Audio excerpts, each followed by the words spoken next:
नमो नमः सर्वेभ्यः। स्वागतं तत्र भवतां समुपस्थितां नाम समेषाम् अस्मिन् संस्कृत भारतम समूहे। ये अत्र काव्य प्रकाश पाठे समुपस्थिताः सन्ति तेषां समेषां पौनः पुण्येन हार्दिकाभिनंदन पुरस्सरम् अद्यतनीय पाठस्य आरंभं करोमि। प्रिय छात्रों, कल हम लोगों ने उपमा अलंकार शुरू किया था अर्थालंकार में।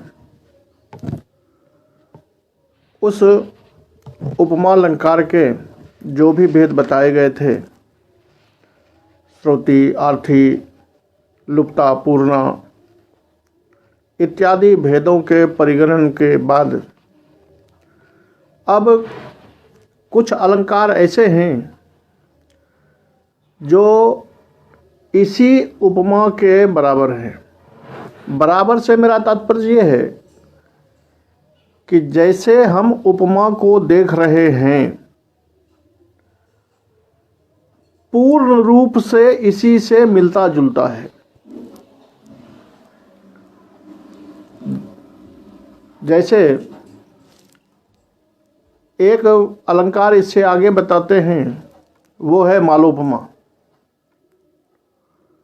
मालोपमा से तात्पर्य है कि माला उपमा मालोपमा। माला उपमा से क्या तात्पर्य? तो उपमायाः माला, कि यदि एकस्य उपमेयस्य कृते बहूनां उपमानानां प्रयोगो भवति तर्हि मालोपमा। कि यदि एक उपमेय के लिए ढेर सारे उपमान का प्रयोग एक ही जगह पर एक ही वाक्य में कभी करता है तो उसे हम मालोपमा कहते हैं। क्योंकि कवि ने एक उपमान के लिए, एक उपमेय के लिए उपमान की माला बना दी है। ढेर सारे उपमानों की माला वहाँ उपस्थापित कर दी। क्योंकि नियमानुकूल तो जो हम उपमा अलंकार पढ़ चुके हैं उसमें एक उपमान होता है, एक उपमेय होता है, साधारण धर्म होता है, वाचक शब्द होते हैं। यहाँ थोड़ी सी विशेषता ये आई, यहाँ एक उपमान, एक उपमेय के लिए कई सारे उपमान उपस्थित होते हैं। कभी एक ही उपमेय के लिए कई सारे उपमानों का प्रयोग अपनी परिस्थिति के अनुकूल उस जगह पर करता है। तो जब उपमायाः माला समुपस्थिता भवति, उपमा की माला जब उपस्थित हो जाती है तो वो मालोपमा कहलाती है। इस मालोपमा की परिभाषा की है आचार्य ब्रह्मभट्ट ने।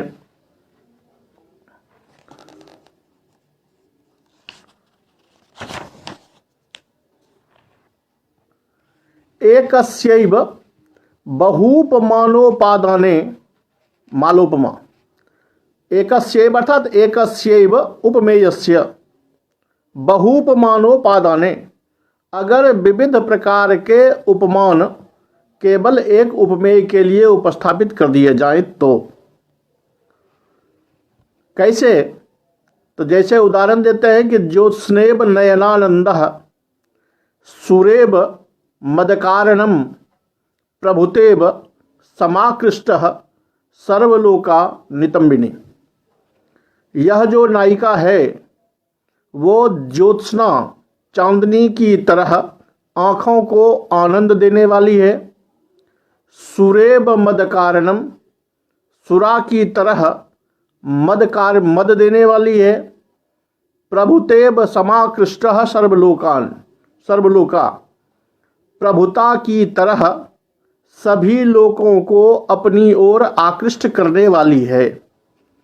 तो यहाँ नितंबिनी रूप जो उपमेय है वो उपमेय है एक, और ज्योत्सना इव ये पहली उपमा है, सुरा इव ये दूसरी उपमा है, और प्रभुता इव ये तीसरी उपमा है।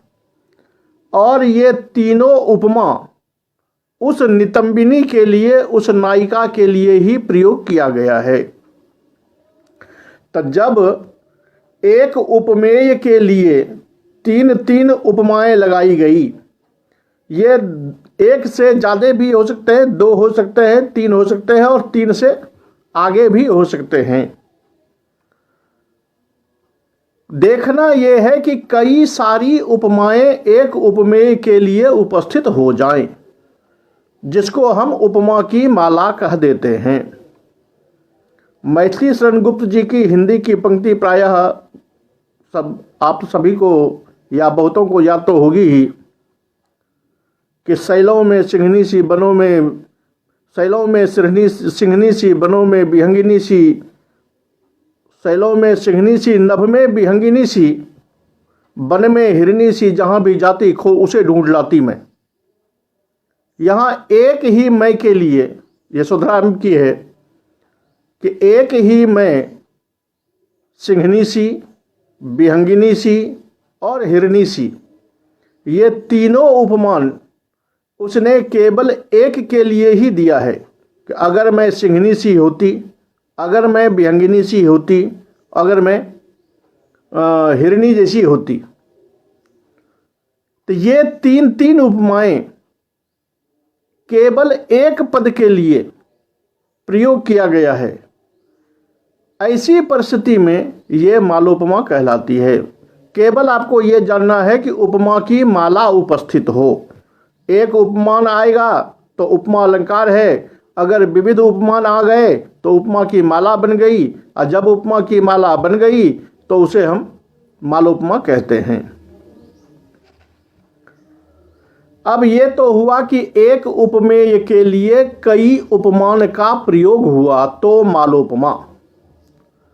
अब कवि लोग अपनी चतुराई के लिए, क्योंकि कवियों की कला अलग अलग प्रकार की है, सभी कवि एक ही रास्ते के पुजारी हों ऐसा तो हो नहीं सकता। जसमान नैको रसः कवेह, तो हर एक कवि की वर्णन शैली पृथक पृथक होती है। वहाँ चमत्कार उत्पादन करने के लिए कवि अलग अलग शैली में अपने कथन को प्रस्तुत करते हैं। ध्येय एकमात्र होता है कि वर्ण विषय के अनुकूल सहृदयों के हृदय का मनोरंजन। उसी में एक अलग प्रकार से जब वो उपमा का प्रयोग करते हैं तो आगे एक दूसरा भेद आता है, वो है रसनोपमा। रसनोपमा, रसनोपमा से क्या मतलब है इनका कि रसनावत उपमा। रसनावत, रसना से तात्पर्य ये हुआ यहाँ कि जैसे गर्दन में हम माला पहनते हैं सोने की, कड़ी, चेन, इस चेन में एक टुकड़ा जो होता है वो दूसरे टुकड़े में फंसा हुआ होता है, दूसरा टुकड़ा जो होता है वो तीसरे में फंसा हुआ होता है, उसी के से हम चेन बनाते हैं। तो ये जो बनाने की प्रक्रिया है, ये प्रक्रिया जब बनती है तो ये कहलाती है रसनोपमा। कैसे? देखिए कि एक लिया उपमान, एक लिया उपमेय, तो उपमा अलंकार बन गया। इससे आगे ये जो पहला हमने उपमान बनाया है और ये उपमेय बनाया है, इस उपमेय को अगले पद में हमने बना दिया उपमान, उपमेय नया ले आए। जैसे एक टुकड़ा ये है और एक टुकड़ा ये है, एक टुकड़ा के दो सिरे, तो इसमें ये पहला सिरा है, ये दूसरा सिरा है, लेकिन इसमें जब दूसरे को जोड़ेंगे तो ये पहला सिरा हो जाएगा, ये दूसरा सिरा हो जाएगा। तो पहले में जो उपमान उपमेय है, अगले में ये उपमेय उपमान बन जाता है, उपमेय नया आ गया। फिर जब अगला वाक्य करेंगे तो जो इसमें उपमेय था वो वहां उपमान बन जाएगा और फिर आगे नया उपमेय आ जाएगा। एवं क्रमेण उपमान उपमेय, ये उपमेय पुनः उपमान, फिर नया उपमेय, वो नया उपमेय पुनः उपमान, फिर नया उपमेय। एवं क्रमेण जब परिपाटी चलती रहती है तो ये एक कड़ी की तरह, माला चेन की तरह बन जाता है और इसीलिए इसका नाम दिया है रसनोपमा। रसना कहते हैं कि वो कमर में किंकिनी बांधने वाली, जो बांधा जाने वाला आभूषण है, उसको हम वही कड़ी बनाते हैं, कड़ी से ही फंसा हुआ होता है, बना होता है वो। तो रसनाबत जा उपमा सा रसनोपमा। इसके उदाहरण भी प्रायः मिल जाते हैं बहुत जगह। मतिरिब मूर्ति, आचार्य मम्मट ने जो उदाहरण दिया है वो मैं प्रस्तुत कर रहा हूं कि मतिरिब मूर्तिर मधुरा, मूर्तिरिब सभा प्रभाव चिता, तस्य सभेब जयश्री शक्या जेतुम नृपस्य न। कि मूर्ति मति की तरह मूर्ति सुंदर है। अब मति की तरह मूर्ति सुंदर है। देख लीजिए कि एक मति है, एक मूर्ति है। मूर्ति से यहाँ उनका शरीर लिया गया है राजा का। तो मति रिब मूर्ति, मति जो है वो उपमान है, मूर्ति जो है वो उपमेय है। इस उपमेय को आगे उपमान बना दिया गया कि मूर्ति रिब सभा, मूर्ति के समान सभा है। जो सभा अब उपमेय बना उसको आगे पुनः उपमान बना दिया गया कि सभेब जयश्री, सभा की तरह यह जयश्री है। वो रघुवंश का श्लोक सबको ज्ञात है ही, आकार सदृश प्रज्ञा प्रज्ञा सदृशागमः।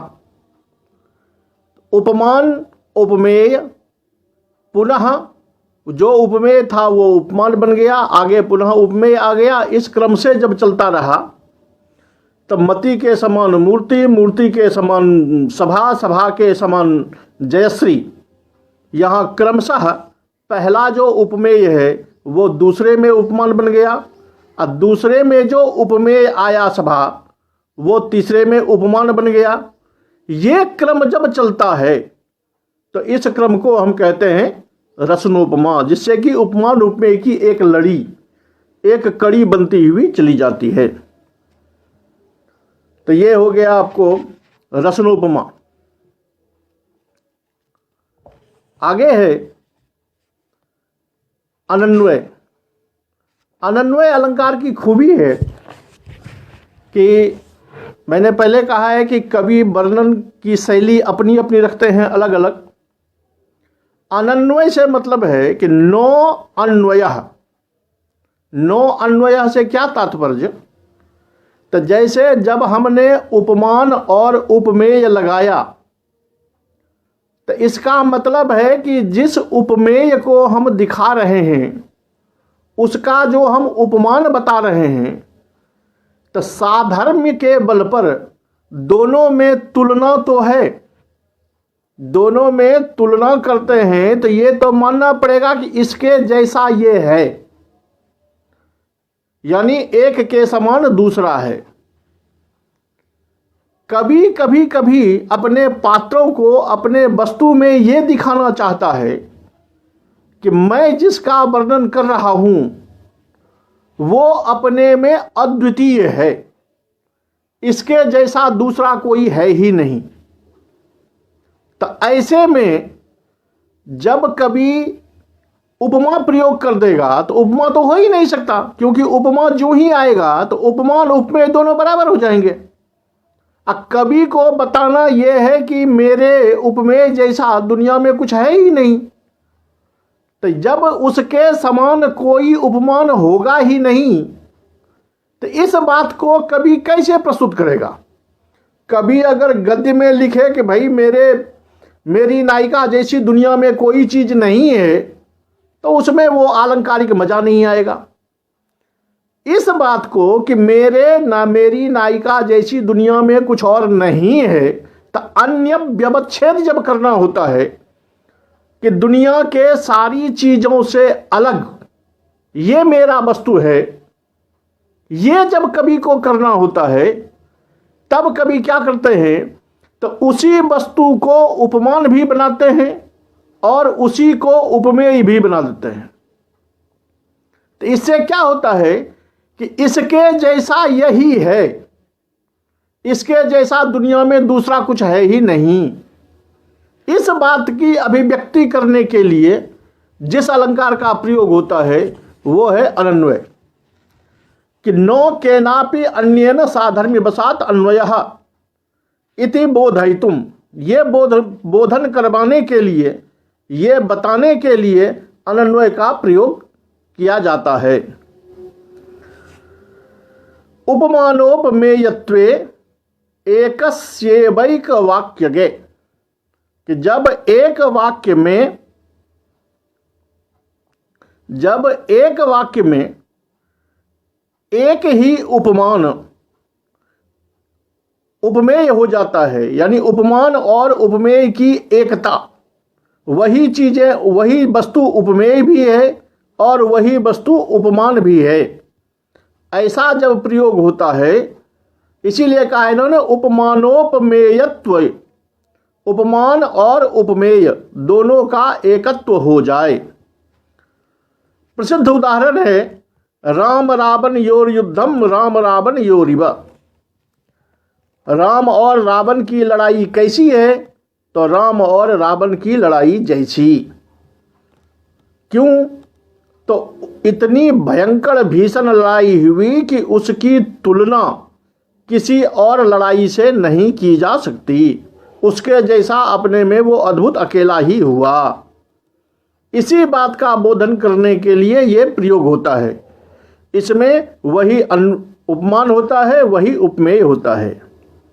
आचार्य बम्बट का उदाहरण है कि न केवलम भाति नितंब कांतिर नितंबिनी साय शैव नितंबिनी व जाबद विलासा युद्धलास्य वासास ते तद विलासा इव तद विलासा, कि केवल इसकी कांति ही नहीं बल्कि ये कहिए कि ये जो नितंबिनी नायिका है इसके जैसा यही नितंबिनी है, दूसरी नहीं है। और तद विलासा इव तद विलासा, उसके विलास के जैसे केवल उसी का विलास है, दूसरा नहीं है। तो जब उसके जैसा वही है, ये बोधन करना कवि को अभिष्ट है, तब ये अनन्वय अलंकार का प्रयोग होता है। चाहे गगनम गगनाकारम करें या आचार्य विश्वनाथ के द्वारा प्रस्तुत जो है राजीव में राजीवम जलम जल मिवाजनी, तात्पर्य ये कि आपको ये देखना है कि यहाँ उपमान और उपमेय नहीं है, यहाँ वही वस्तु उपमेय है, वही वस्तु उपमान है, दोनों की एकता है। दोनों की एकता में उद्देश्य क्या है, कवि का कारण क्या है, तो कारण है उनको अपनी वस्तु की सर्वश्रेष्ठता सूचित करना, कि इसके जैसा दुनिया में और कोई चीज है ही नहीं।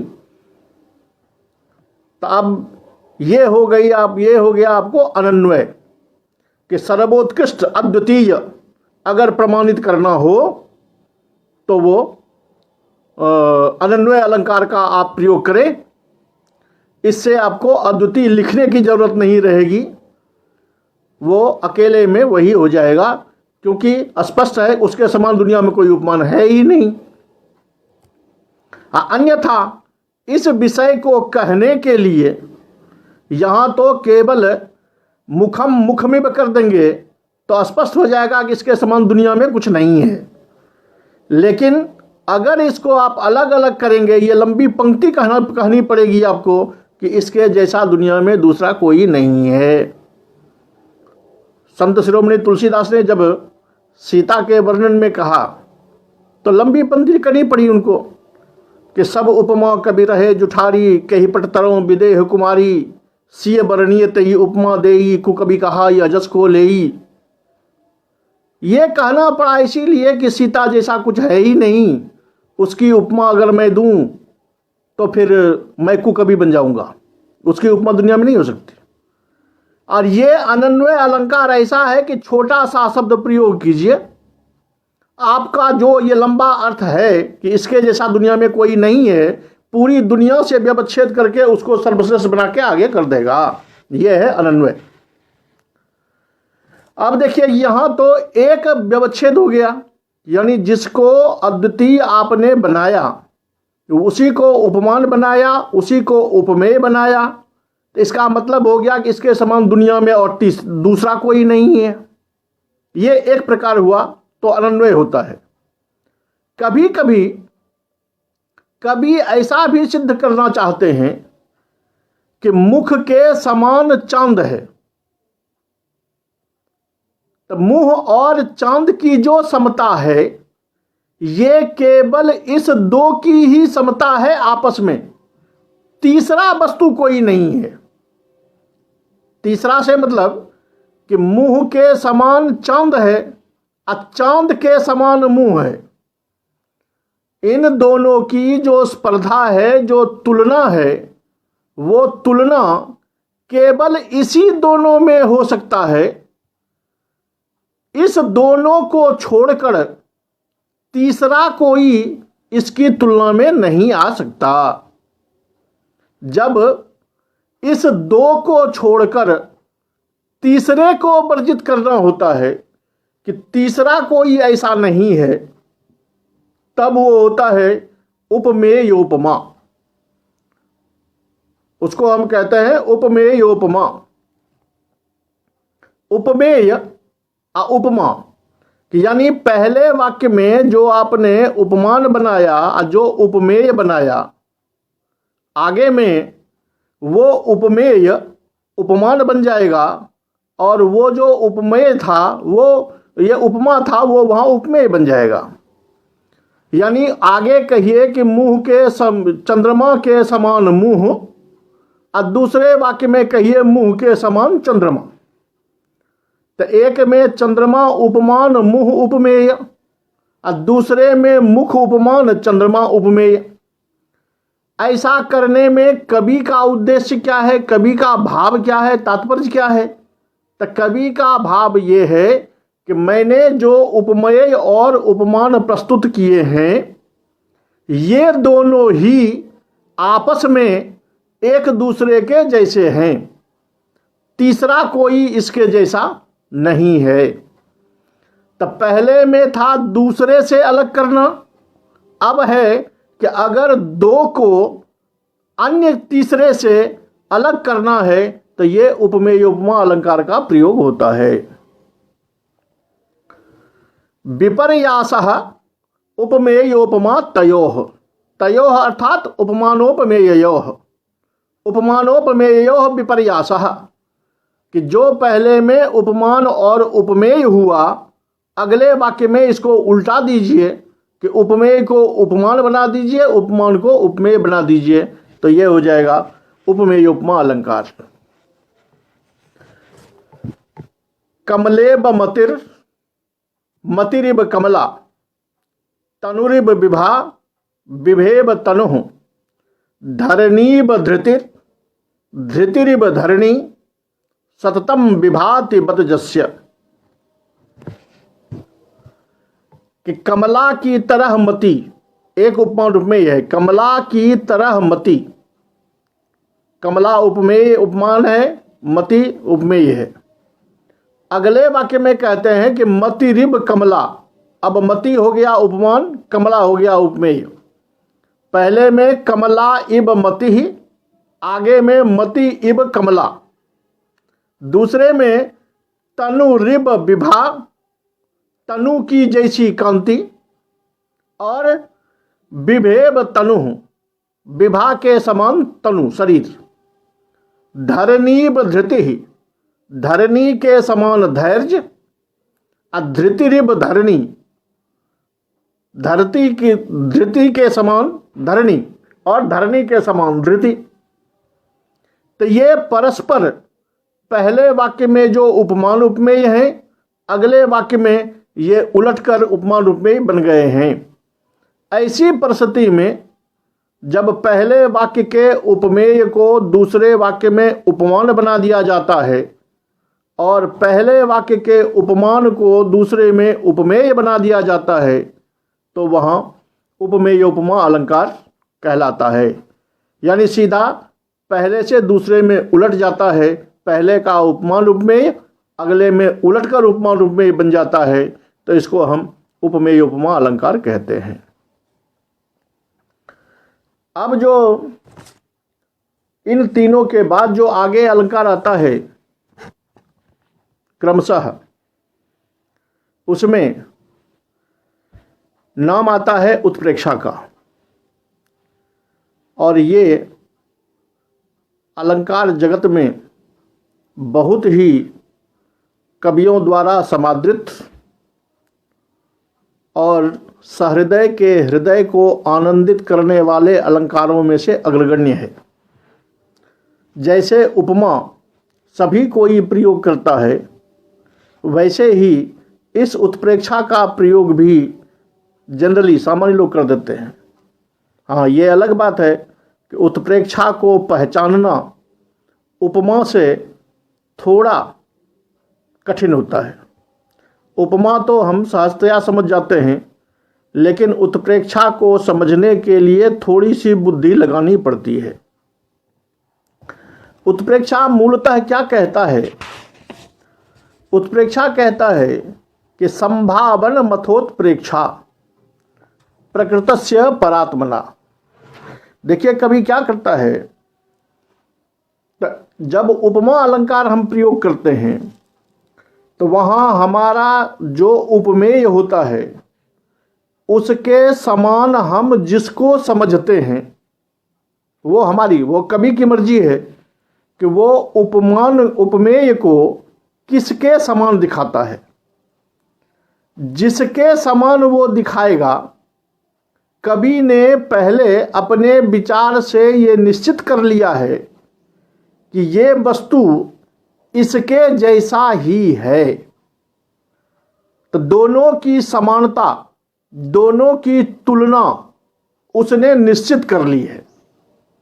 जब ये साम्य निश्चित हो चुका है, तब जो प्रयोग में आया वो है उसका उपमान, ये है उसका उपमेय, ये है उपमा अलंकार। यानी उपमान और उपमेय के बीच जो साधर्म्य है वो सिद्ध है। लेकिन जब उत्प्रेक्षा की बात आती है तो उत्प्रेक्षा में ये दोनों का साधर्म्य सिद्ध नहीं होता। इसीलिए परिभाषा में ही कही आचार्य ने कि संभावन मथोत्प्रेक्षा, उपमेय का उपमान रूप में संभावना करना, उम्मीद जताना कि ये लगता है कि ऐसा है।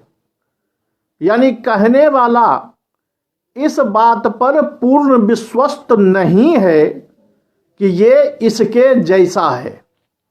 जैसे जब हम कहते हैं कि मुंह चांद जैसा है, तो मुंह की सुंदरता पर बोलने वाला पूर्ण रूप से विश्वस्त है कि चंद्रमा को देखकर जो आह्लादकता हमें मिल रही है वही आह्लादकता मुख को देख के मिलता है।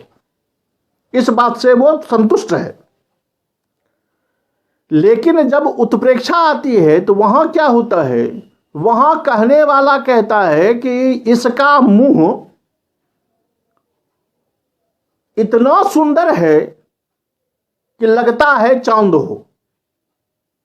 अब देखिए, बात में ज्यादा फर्क नहीं आया है, केवल इतना आया है कि उसमें कहा था कि ये मुंह चांद जैसा है, और यहां कहा है कि लगता है कि चांद जैसा है, यानी मुंह चांद जैसा है, इस पर बोलने वाले को पूर्ण रूप से विश्वास नहीं है, उम्मीद है। जैसे हम किसी व्यक्ति को देखकर ये कहते हैं, अरे इसका चेहरा तो लगता है कि मेरा भाई हो। अब देखिए कि वो भाई नहीं है, कुछ अंशों में उसका मुंह मिलता है, जिसको देखकर उसे उम्मीद होता, लगता है कि वो है। तो लगता है कि वो है, तो जिसके विषय में लग रहा है वो निश्चित तो नहीं है कि ये इसके जैसा है। ये निश्चितता का अभाव, ये निश्चितता की कल्पना मात्र, निश्चितता की संभावना मात्र, ये संभावना होने पर उत्प्रेक्षा अलंकार होता है।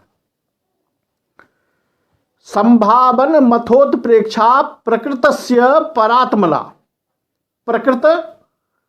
प्रकृत हो गया उपमेय और परापर हो गया उपमान, कि जब उपमेय का उपमान के रूप में केवल संभावना मात्र करते हैं, पूर्ण रूप से विश्वस्त नहीं होते कि ये ऐसा है, तो ये संभावना करना, उम्मीद जताना, कुछ अंशों में समानता देखकर उसके जैसी कल्पना कर लेना, ये कहलाती है संभावना। और इस संभावना के बल पर जब दोनों की हम तुलना करते हैं तो वो कहलाती है उत्प्रेक्षा। जैसे आचार्य ने जो उदाहरण दिया हुआ है वो उदाहरण है कि उनमें समझो ममन सहते जाति वैरी निशाया इंदोरिंदी बरदल दृशा तस्य सौंदर्य दर्पः नीतः शांतिम प्रसभ मनया वक्त्र कांत्येति हर्षात् लग्नाम मन्ये ललित तनुते पादयोः पद्मलक्ष्मी। अब देखिए इसके हिंदी को जरा गौर से सुनिए, स्पष्ट हो जाएगा। कोई नायक अपनी नायिका को कह रहा है कि आई ललित तनु, आई सुंदर अंगों वाली, ऐसा लगता है कि तेरे पैरों में कमल की लक्ष्मी आ गई है। अब देखिए कि पैरों में कमल की लक्ष्मी तो आने से रही, कमल जैसा पैर तो हो नहीं सकता। कभी उत्प्रेक्षा के बल पर, उपमा के बल पर बता देते हैं कि पैर जो है, जहां कभी कहता है कि ये पैर कमल के समान है, वहां तो क्लियर हो गया कि कमल की सुंदरता पैर में है। यहां ये कहता है कि लगता है, मन्ये, लगता है कि तुम्हारे पैर में कमल की लक्ष्मी, कमल की शोभा आ गई है।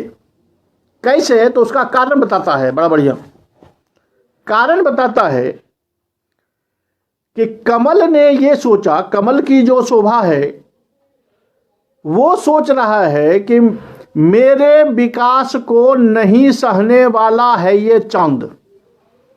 चांद ऐसा दुष्ट है जो मेरे विकास को कभी सहन नहीं करता, ये मुझको विकसित नहीं रहने देता, इसलिए ये मेरा दुश्मन।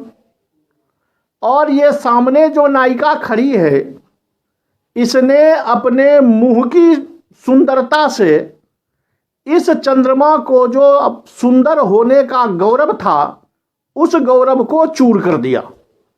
अर्थात मुंह की कांति से इसने चंद्रमा की कांति को जीत लिया।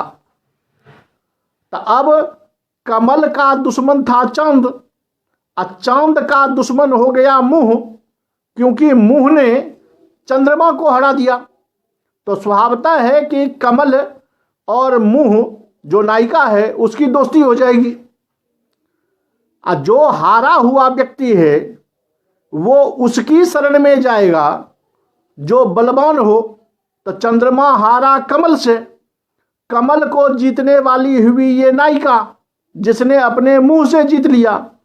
इसलिए कमल की लक्ष्मी जो है, वो कभी कहते हैं यही सोचकर मानो यही सोचकर वो कमल की लक्ष्मी जो है वो तुम्हारे चरणों में आ गई है।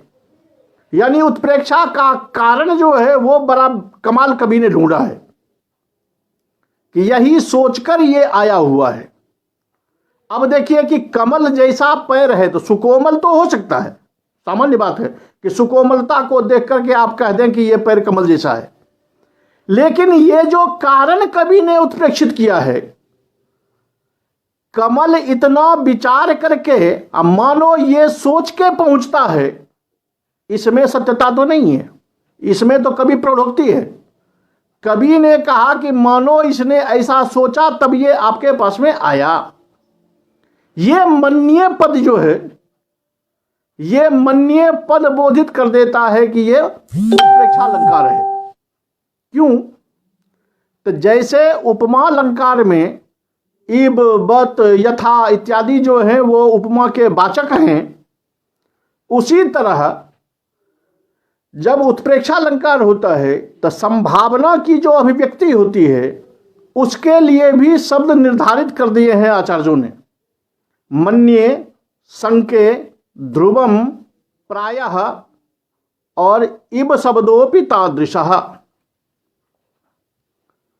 क्या? तो मन्ये पद का प्रयोग रहेगा तो सीधा समझ लीजिए कि उत्प्रेक्षा है। संके पद का प्रयोग रहे तो सीधा उत्प्रेक्षा है। ध्रुवम पद रहे तो उत्प्रेक्षा है। प्रायः रहे तो उत्प्रेक्षा है। समस्या कहां आती है? समस्या आती है इब पद में, क्योंकि कहा इब शब्दोपि तादृशः। तादृशः से क्या तात्पर्य?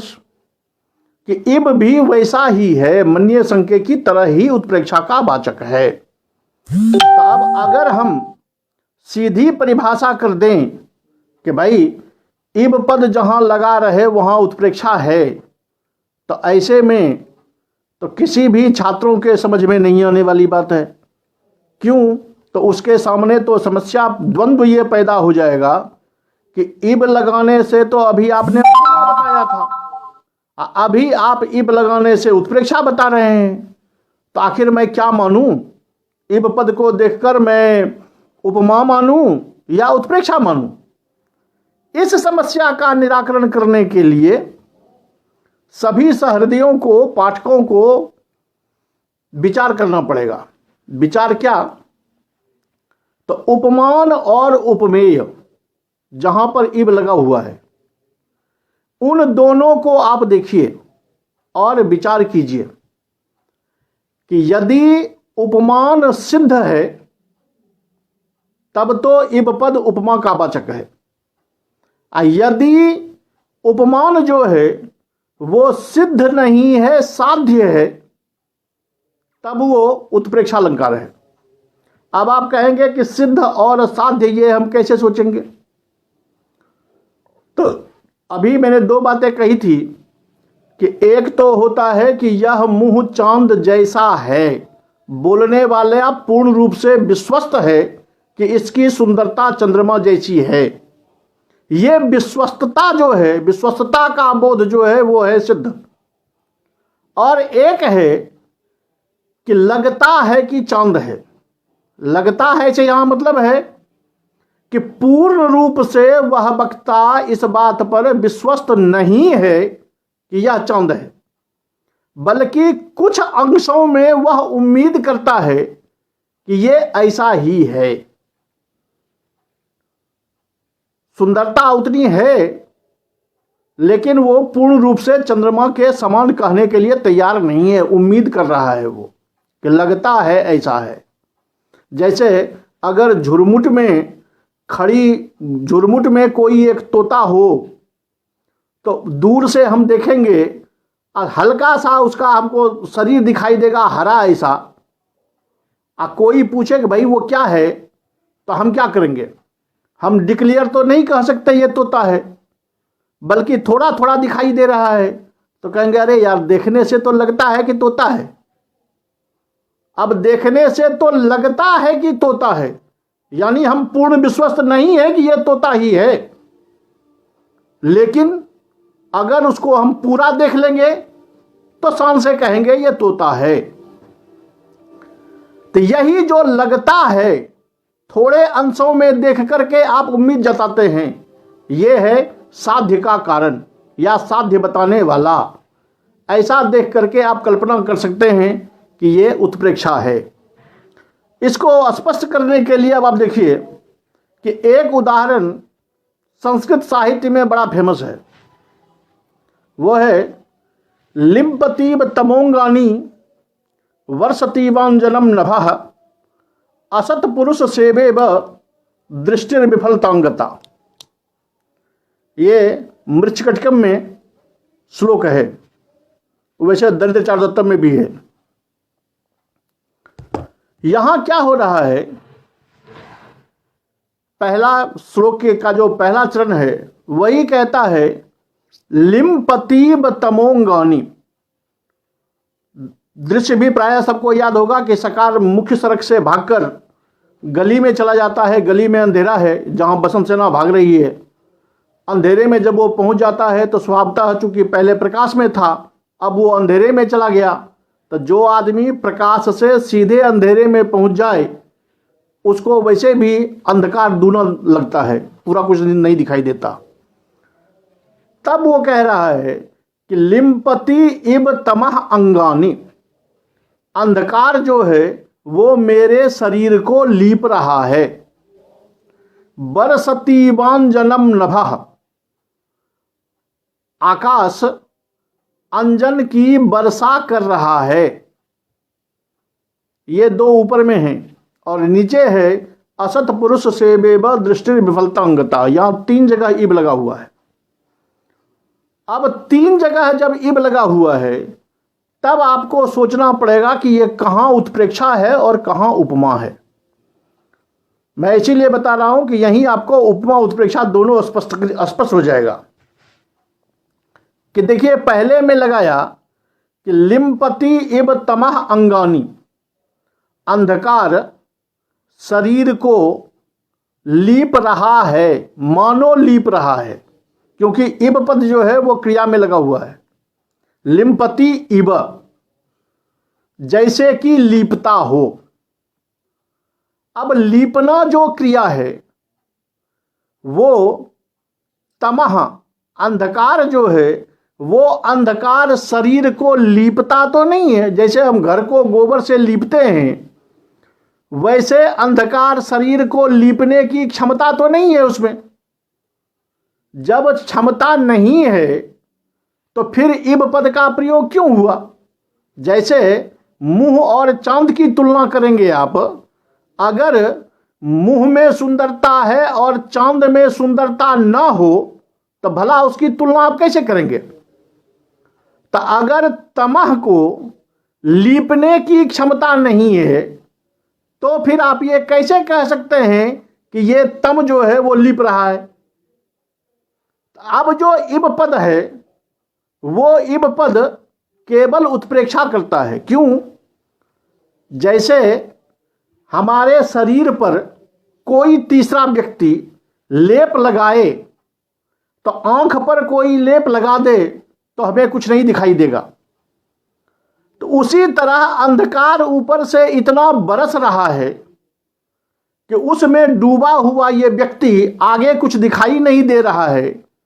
तो कहता है कि मानो इस अंधकार ने मेरे पूरे मुंह को लीप दिया है। अंगानी, मेरे शरीर को अंधकार ने लीप दिया है, पैक कर दिया है। यहां भी उत्प्रेक्षा है। उसी तरह से बरसती वांजनम नभः, नभः अंजनम बरसती इव, मानो यह आकाश अंजन की वर्षा कर रहा है। क्योंकि अंजन की वर्षा आकाश नहीं करता। मेघ भले काला होता हो लेकिन मेघ से कालेपन की बरसात नहीं होती। अगर मेघ से कालेपन की बरसात सिद्ध होती पहले तब तो फिर यह उत्प्रेक्षा नहीं बल्कि उपमा होता। लेकिन स्पष्ट कह रहे हैं कि मानो इतना अंधेरा चल रहा है कि अंधेरे में हम जिधर जिधर जा रहे हैं उसमें हमको कुछ दिखाई नहीं दे रहा है। तो ये अंधेरा कहां से आया? तो कहता है कि लगता है कि आकाश आज अंधेरेपन की, अंधकार की ही वर्षा कर रहा है। तो ये भी कल्पित है, इसलिए उत्प्रेक्षा है। और असत पुरुष से बेब दृष्टि विफलतांगता, यहां देखिए कहते हैं कि दृष्टि विफलतांगता, मेरी दृष्टि विफल हो गई। कैसे? तो असत पुरुष सेवा इव, जैसे असज्जन पुरुषों की सेवा विफल होती है, वो कोई परिणाम देने वाली नहीं होती, उसी तरह मेरी दृष्टि इस अंधकार में आके विफल हो गई है। अब यहां भी दो वाक्य हैं कि असत पुरुष की सेवा विफल हो जाती है, उसी तरह मेरी आंखों की शक्ति जो है वो विफल हो गई। इस वाक्य में स्पष्ट है कि यह पहले से सिद्ध है कि असत पुरुष, असज्जन की सेवा जो है वो कभी भी फलदायी नहीं होती, क्योंकि ये पहले से सिद्ध है। यहाँ उसको, पात्र को वास्तविक अंधेरे में कुछ दिखाई नहीं दे रहा है, जबकि दृष्टि का काम है देखना, वो देखना यहाँ हो नहीं रहा। तो जैसे वो सेवा पूर्ण रूप से विफल हो जाता है, उसी तरह से ये भी यहाँ पूर्ण विफल है। तो यहाँ दोनों सिद्ध है, इसलिए ये उपमा है। हाँ, यहाँ दो प्रकार की बातें आ जाती हैं। दो प्रकार की बातें ये आ जाती हैं कि एक बात आती है कि जहां क्रिया के साथ लगा हुआ है इव, वहां उत्प्रेक्षा, और जहां क्रिया के साथ नहीं अन्य के साथ लगा हुआ है वो उपमान होता है। लेकिन वस्तुतः ये परिभाषा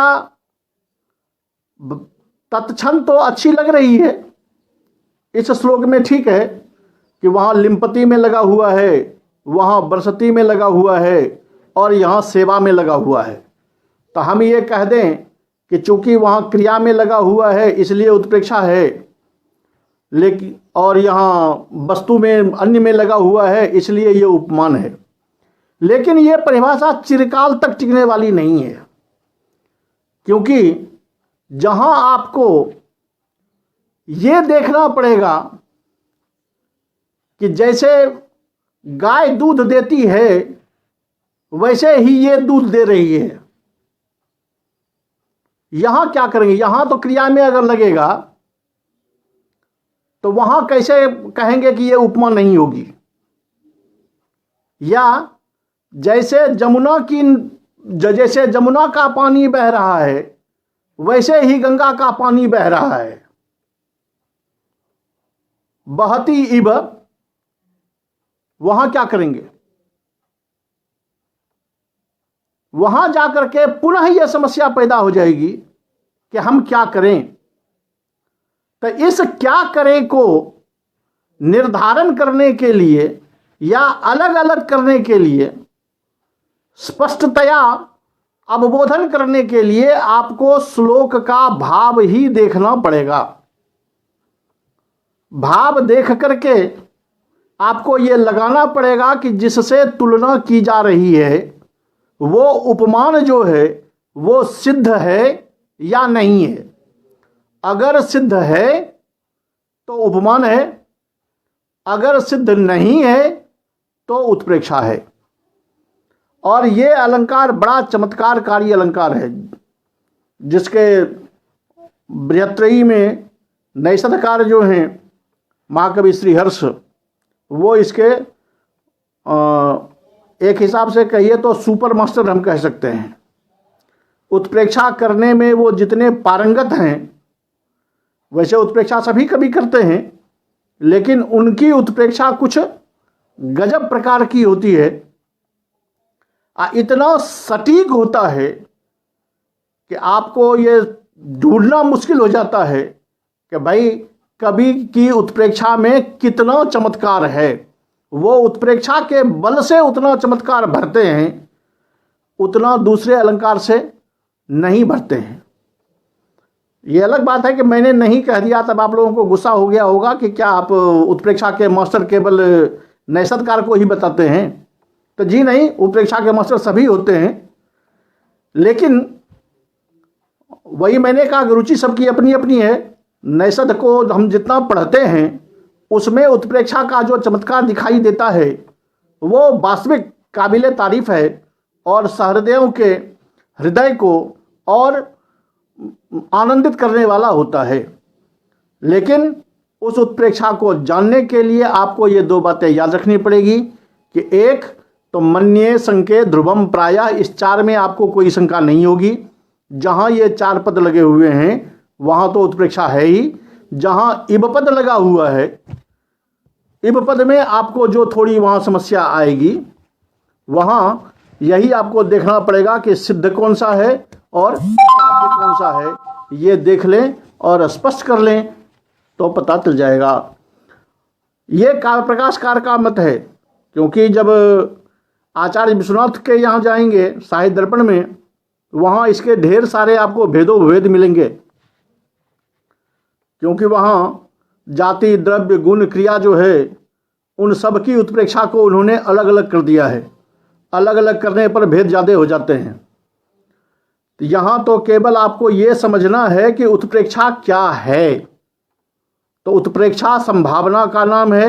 वो संभावना उपमान के लिए, उपमान और उपमेय के बीच में होना चाहिए कि उपमा अलंकार में हम उपमान के समान या उपमेय को उपमान के समान सिद्ध बताते हैं, और उत्प्रेक्षा में हमारा जो उपमेय होता है उसको उपमान के साथ हम कल्पित तो करते हैं, लेकिन ये निश्चित सिद्ध नहीं कर सकते कि ये इसके जैसा ही है, ये नहीं कर सकते।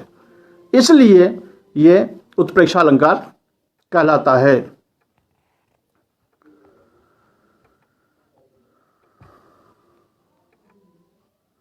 इसके आगे जो अलंकार आता है वो है ससंदेह। ससंदेह, इस अलंकार को देख लें कि ये ससंदेह क्यों कहता है। तो जहां चमत्कारिता तो है, इस विषयक चमत्कारिता है कि किसी भी वस्तु पर संदेह उत्पन्न कर देना कि ये ऐसा है, यह ऐसा है। जैसे जब वाक्य में और पद में जब हम दोष पढ़ रहे थे तो वहाँ ये हुआ था कि दोष जो है वो इस शब्द का ये अर्थ ग्रहण करें या ये अर्थ ग्रहण करें, इसलिए वहाँ संदेह था। यहाँ क्या है कि यहाँ वाक्य में चमत्कार उत्पन्न करने के लिए कवि संदेह का ही आश्रय लेता है। संदेह के द्वारा वो चमत्कार की अभिव्यक्ति करता है, चमत्कार को दिखाता है। इसलिए इसको कहा गया है यहाँ ससंदेह, संदेहेन सहितः। इसमें क्या होता है, ये इसको तीन प्रकार से इन्होंने निरूपित किया है। तीन प्रकार से ये कि एक वो होता है जिसमें लगातार संदेह बना रह जाता है, एक वो होता है जिसमें संदेह होता भी है और उसका समाधान भी होता रहता है। जैसे एक संदेह हुआ कि यह चांद है क्या, फिर कहा ना ना ना ना, चंद्रमा तो आकाश में होता है, उसका निराकरण हो गया। तब कहेंगे कमल है क्या, तो ना ना ना ना, ये तो कमल तो पानी में होता है। तो एक संदेह होता जाएगा और उसका निराकरण होता जाएगा। एक प्रकार का तो ऐसा संदेह होता है। एक वो होता है जिसमें लगातार संदेह बना ही रहता है। और तीसरा प्रकार वो है कि जिसमें संदेह अंत में जाके होता है। यानी एक प्रकार से कहिए तो एक संदेह हुआ जो पूर्ण संदेह है, एक हुआ जो निश्चय मध्य है यानी बीच बीच में निश्चय होता रहता है, और एक वो है जो निश्चयांत है, अंत में जाके निश्चय होता है कि ये क्या है, संदेह होता है। अब जो मैंने कहा कि एक निश्चय गर्भ, एक निश्चयांत और एक पूर्ण शुद्ध संदेह जिसमें पूरा संदेह रहता है। तो जो निश्चय गर्भ है कि बीच बीच में निश्चित होता रहता है कि ये पहला संदेह हुआ, उसका निराकरण हो गया, दूसरा संदेह आया, फिर उसका निराकरण हो गया। तो ये श्लोक भी प्रायः सबको मालूम है, बड़ा विशेष श्लोक है कि अयम मार्तंडः किम सखल तुर्गई सप्तभिरितः कृशानु किं शर्वा प्रसरति दिशो नैसनियतम कृतांतः किं साक्षान् महिष बहनो सा वितिचिरम समालोक्याजो त्वाम विदधति विकल्पान प्रतिभटा। कोई चाटुकार अपने राजा को कह रहा है कि हे राजन, जब आप रण क्षेत्र में जाते हैं तो आपके जो दुश्मन हैं वो दुश्मन आपको देखकर इस प्रकार सोचते हैं क्या? तो पहला संदेह करते हैं वो आप पर कि अयम मार्तंडः किम, यह सूरज है क्या? इतनी प्रखर ज्योति, प्रखर तेज लेकर के आगे से आ रहा है, तो यह सूरज है क्या? लेकिन फिर वो कहता है अपने मन में, ना ना ना ना, ये सूरज नहीं हो सकता, क्योंकि सूरज तो 7 घोड़े पे चलता है, इसके 7 घोड़े नहीं हैं, इसका मतलब है सूरज नहीं है। समस्या का समाधान हो गया। तब कहता है ये तो जलता जलाता आ रहा है, तो कृशानु किम, ये आग है क्या? फिर स्वयं संदेह का निराकरण करता है कि ना ना ना ना, अगर आग होता तो आग तो प्रसिद्ध मूर्ध्वज ज्वलनम हविर्भुजा, आग ऊपर की ओर उठता है, और ये तो प्रसरति दिशा, ये सभी दिशाओं में एक साथ फैल रहा है, इसका मतलब है ये आग भी नहीं है। तब संदेह करता है कि कृतांतः किम, जमराज है क्या? फिर कहता ना ना ना, जमराज भी नहीं हो सकता, क्योंकि जमराज होता तो ये भैंसे पे चढ़ के आता, भैंस इसका वाहन होता, लेकिन ऐसा नहीं है। तो हे राजन, आपको देखकर विपक्षी लोग इस प्रकार का संदेह करते हैं। इस प्रकार के संदेह से वो राजा की चाटुकारिता में राजा की वीरता, राजा की दीप्ति, राजा की प्रखरता, शत्रु दमन की क्षमता इत्यादि का गुणगान कर रहा है। तो यहाँ जो राजा पर संदेह अभिव्यक्त किया गया है, उसी संदेह के द्वारा राजा की उत्कृष्टता का बोधन करके उसमें चमत्कार पैदा कवि ने किया है। इसलिए ये है संदेह। वो संदेह भी निश्चय गर्भ, कि संदेह के बाद बीच में निर्णय, फिर दूसरा संदेह, फिर निर्णय, फिर दूसरा संदेह। और एक होता है निश्चयांत, जिसमें संदेह होते हैं, निर्णय भी होता है, लेकिन निर्णय बीच बीच में नहीं होता, निर्णय अंत में जाके होता है। जैसे श्लोक लिखते हैं, ये इंदु किम क्व कलंकः सरसिज में तत् अम्बुक्वगतम ललित विलास वचनैः मुखमिति हरिणाक्ष निश्चितम परतः। यहां देखिए कि मुंह को देखकर संदेह हो रहा है कि इंदु किम, ये चांद है क्या? कहता है कि यदि चांद है, संदेह हुआ सुंदरता देखकर, ये चांद है? कहता है हाँ भाई, लगता तो है चांद, लेकिन चांद है तो ये इसका ये कहाँ गया, कलंक कहाँ है? अब ये निर्णय नहीं हुआ है कि चांद नहीं है, बल्कि उस पर थोड़ा संदेह आ गया है कि ये चांद है तो कलंक कहाँ है। फिर कहता है कि सरसिज में तत्, ये कमल है। कहता है कि अगर सरसिज है तो पानी कहाँ है? क्योंकि 2 आदमी जो संदेह से घिरे हुए हैं, तीसरे को देखकर उसमें एक कहता है भैया ये चांद है, दूसरा कहता है चांद है यार, तो कलंक कहाँ गया? चंद्रमा का निराकरण नहीं हुआ, लेकिन पूर्ण रूप से स्वीकार भी नहीं है। कहता है कमल है, तो फिर कहता है कमल है तो पानी कहाँ है। इस प्रकार संदेह में पड़ा हुआ जो ये है, वो ललित विलास बचनई है। जब वो मुंह कुछ बोला, उससे आवाज निकली, तब कहता है कि तब बाद में जाना करे रे रे रे रे, ये तो हरिणाक्षी निस्तम परित ये मुखमिति, अरे ये तो नायिका का मुंह है या किसी का मुंह है। तो ये चंद्रमा नहीं है, कमल नहीं है, ये मुंह है, ये अंत में जाके निश्चय हुआ, इसलिए ये है निश्चयांत। और एक भेद वो होता है जिसमें केवल संदेह ही होता है, निश्चय नहीं है।